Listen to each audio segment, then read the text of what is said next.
Rewmi 24 TV.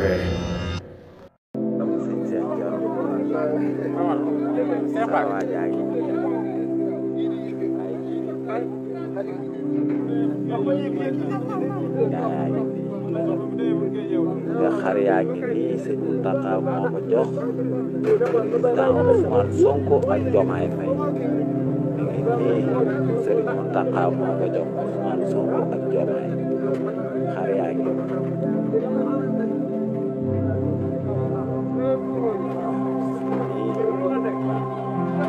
ñeenti xar barikàlla macha allah léegi nii ci Hizbut Tarqiyyah yi waaw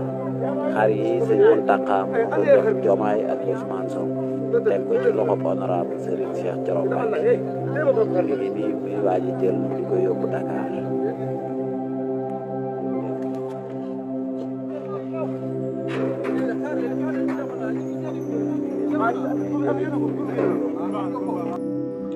waaw mi nga ko mbokk yi yéen a ko gis noonu mu doon loo xamante ne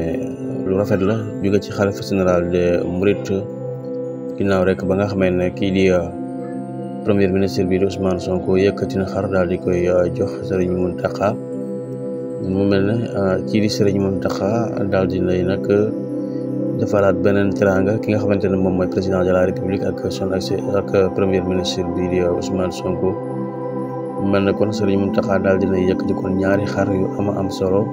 daal di koy jagleel président Diomaye ak ki nga xamante ne moom mooy premier ministre Ousmane Sonko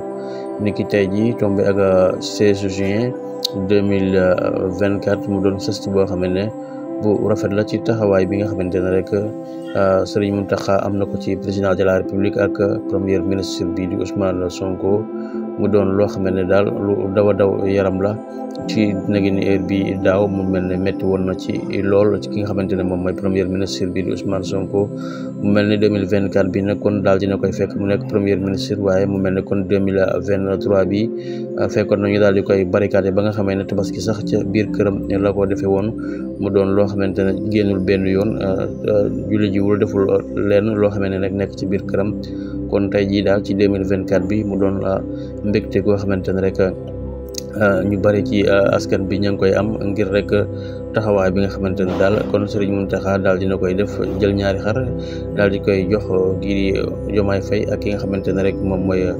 président Sonko mu doon loo xam ne lu ñu bëree bëri jamono yi ñu ngi rafetlu jëf ji nga xamante ne daal dinay am